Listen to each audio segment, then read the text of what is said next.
말씀은 열왕기하 3장 20절에서 27절까지입니다.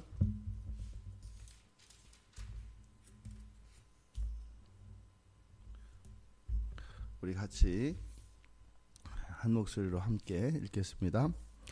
아침이 되어 소재 드릴 때에 물이 에돔 쪽에서부터 흘러와 그 땅에 가득하였더라. 모압의 모든 사람은 왕들이 올라와서 자기를 치려 한다 함을 듣고 갑옷 입을 만한 자로부터 그 이상이 다 모여 그 경계에 서 있더라. 아침에 모압 사람이 일찍이 일어나서 해가 물에 비침으로 맞은편 물이 붉어 피와 같음을 보고 이르되 이는 피라. 틀림없이 저 왕들이 싸워 서로 죽인 것이로다. 모압 사람들아 이제 노략하러 가자 하고 이스라엘 진에 이르니 이스라엘 사람이 일어나 모압 사람을 쳐서 그들 앞에서 도망하게 하고 그 지경에 들어가며 모압 사람을 치고 그 성읍들을 쳐서 헐고 각기 돌을 던져 모든 좋은 밭에 가득하게 하고 모든 샘을 메우고 모든 좋은 나무를 베고 길 하레셋의 돌들은 남기고 물매꾼이 두루다니며 치니라.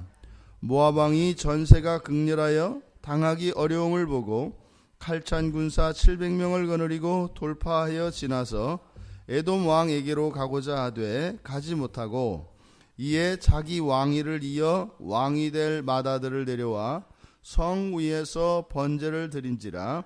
이스라엘에게 크게 경노함이 임하매 그들이 떠나 각기 고국으로 돌아갔더라. 아멘. 모압과의 전쟁의 그 피날레가 이곳에 기록되어 있습니다. 엘리사가 여호와의 말씀을 전한 것은 이제 그 계곡의 웅덩이를 많이 파라는 것이었죠. 그러면 하늘에서 비가 내려서 이렇게 자연적으로 채워지는 물이 아니라 하나님께서 이적으로 물을 공급하여 주실 것이다. 그대로 이제 준행을 했겠고 거기에 이제 물이 고였는데 언제요? 소재 드릴 때, 아침이 되어 소재 드릴 때에 그렇게 되었다라고 합니다.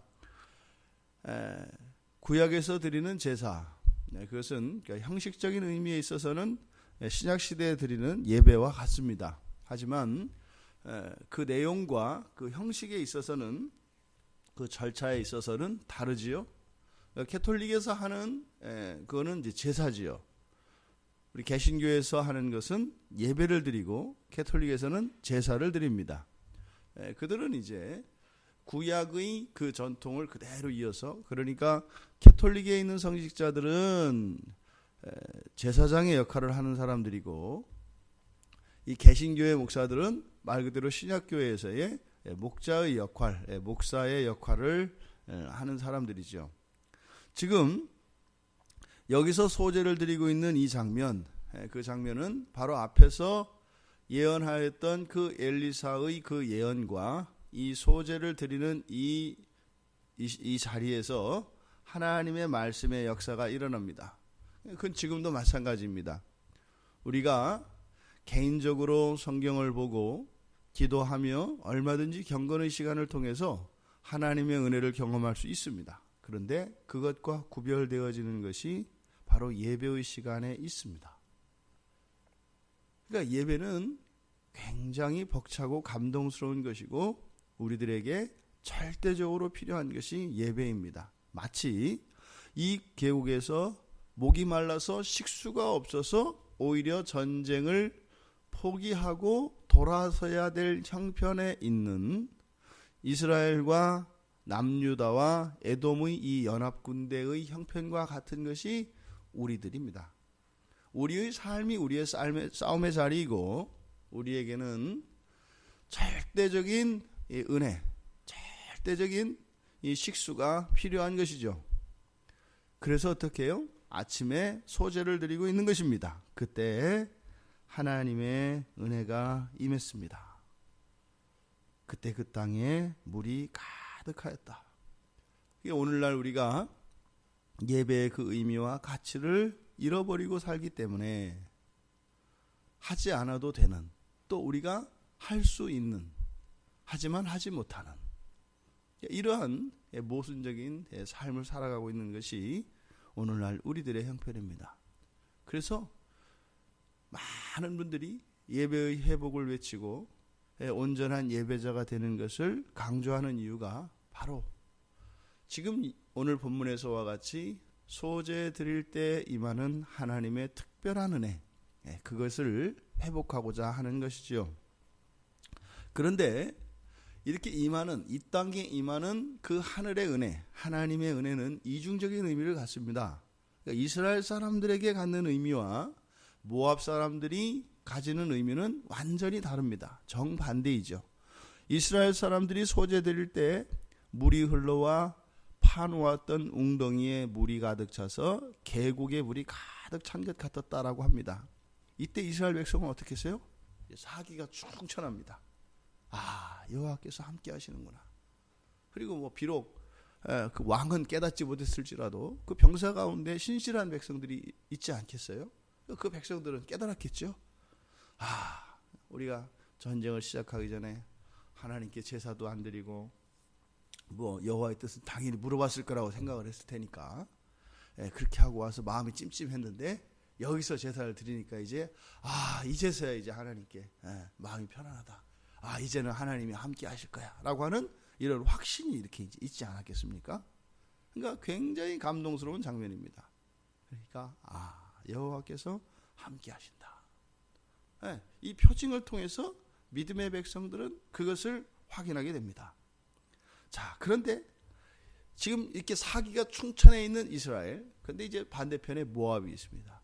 이 모압 사람들이 이렇게 보니까 이제 해가 떠오릅니다. 근데 거기에 보니까 계곡 사이에 이렇게 붉은 빛이 번쩍거려요. 근데 그 계곡에는 물이 있어요, 없어요? 절대로 있을 수가 없습니다. 그러니까 뭔가가 그 계곡에서 햇빛을 반사해. 근데 보니까 붉은 빛이 나. 저거는 물은 아니야. 그러면 물과 같고 붉은색이 나는 게 뭐가 있어요? 피죠. 그러니까 이 사람들이 그럼 저기에 피가 저렇게 많이 고였단 말이야? 왜 저기가 피가 있지? 저기에는 이스라엘과 유다와 에돔의 연합군대가 수많은 사람들이 있어. 피는 어디서 나지? 사람에게서 나지. 사람이나 동물에게서 나는 거잖아요. 그러면 그 사람 모두 다 죽었다는 얘기인가? 인간의 이성에 의한 판단입니다. 하나님의 은혜를 인간의 이성으로 그것을 해석하니까 어떻게 돼요? 사람과 동물들이 수없이 죽어서 저 계곡이 피바다가 돼버렸구나. 그럼 뭐예요? 그러면 우리가 가서 그냥 승리를 주스면 되는 거네.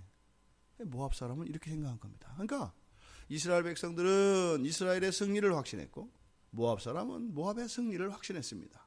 그래서 이 모압 군대가 지금 사기를 막 독려하잖아요. 이제는 다 죽었다. 우리가 이겼다. 이때 막 그 모압 진영에서 어떻게 했어요? 이제 전쟁에 나가니까 긴장도 하고 이제 이게 마지막이 될지도 모르니까 가족들과 작별 인사도 하고 그랬을 거 아니에요. 그런데요, 이미 다 죽어서 넘어졌대요. 얼마나 기뻤겠어요. 이 사람들도 사기가 쭉 쳐내서 그냥 승리를 확신하고 왔을 거 아니에요. 근데 거기서 승리는 누구의 승리예요? 이 연합군의 승리예요. 여호와의 승리예요. 여호와의 승리입니다. 이거는 사람의 승리가 아니라 하나님의 승리예요. 왜요? 이미 이들은 전쟁을 이기는 것은 고사하고 전쟁을 할 수도 없는 형편이었기 때문에 엘리사를 찾아왔었습니다. 그러니까 이 승리는 여호와의 승리예요. 그런데 너무나 기가 막힌 일이 일어납니다. 여호와의 승리를 사람의 승리로 바꿔버리는데, 엘리사가 내어냈던 것처럼 모든 밭을 돌무더기로 메꿔버리고 샘도 다 메꿔버립니다. 승리를 얻습니다. 여기까지는 좋습니다. 그런데 27절을 보십시오. 이에 자기 왕위를 이어 왕이 될 맏아들을 데려와. 지금 바로 앞장면에서 이제는 궁지에 몰렸던 모압 왕이 용맹한 병사 700을 데리고 에돔 왕 쪽이 좀 약해 보였던 모양이죠. 그래서 그쪽으로 이제는 뚫고 지나가려고 하다가 안 됐단 말이에요. 그러니까 완전히 이제는 살아날 방법이 없는 겁니다.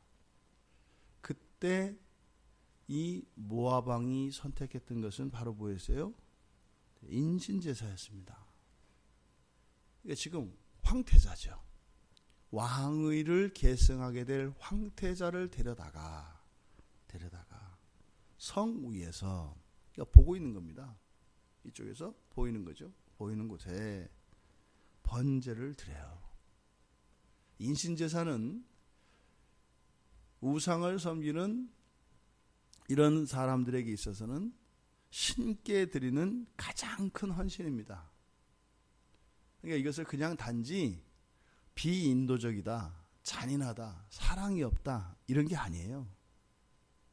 이 세상에 자기 아들을 사랑하지 않는 부모가 어디 있어요? 없단 말입니다. 더더군다나 황태자에 대한 그 아버지 왕의 그 사랑과 그 기대라는 것은 이루 말할 수가 없습니다. 우리와 똑같이 사랑을 하고 오히려 우리들보다 더 큰 기대와 사랑을 가지고 있을 가능성이 많습니다. 왜요? 이 나라의 존망이 이 아들 어깨 위에 있거든요. 어려서부터 그렇게 키웠다 이 말입니다. 근데 그 아들을 어떻게 해요? 신께 헌신하는 거예요. 이거는 사람이 할 수 있는 최고의 헌신 행위입니다. 그 아들을 번제로 드립니다. 근데 보세요. 뭐라 그래요? 번제를 드렸더니 이스라엘에게 크게 경노함이 임하매. 경노함, 진노입니다. 이스라엘에게 크게 진노가 임하매 그들이 떠나 각기 고국으로 돌아갔더라. 얼마나 허무한 얘기인지 몰라요. 여기서 이스라엘에게 크게 경노함이 임했다. 이것은 여호와의 진노일 수도 있고 또 이들이 지금 이 번제를 드린 것은 누구에게 드린 거예요? 모압의 신에게 드린 거예요. 그러니까 모압의 신인 그모스에게 번제를 드린 겁니다. 그러니까 모압의 신인 그모스의 진노이든지 둘 중에 하나일 거다 이 말입니다. 그런데 여기에 봐서는 정확히 알 수가 없어요. 그러니까 앞서서 이 전쟁의 승리를 누구에게 돌렸다고요? 여호와의 승리를 자신들의 것으로 돌렸다 이 말입니다. 이 전쟁은 그러니까요. 하나님께 마땅히 영광을 돌려야 하는 것인데 그것을 사람이 승리를 차지했습니다. 그러니까 어떻게 돼요? 여호와의 진노가 임했다. 이렇게 해석할 수가 있습니다. 그런데 공교롭게 그 바로 앞에 이 모압의 인신제사가 들어가 있어요. 그러니까 열왕기 저자는 여호와의 승리를 사람의 승리로 돌림으로써 하나님의 진노가 임한 것과 이 모압이 아들을 데려다가 모압 왕이 아들을 데려다가 번제를 드린 것을 연결짓고 있다 이 말입니다.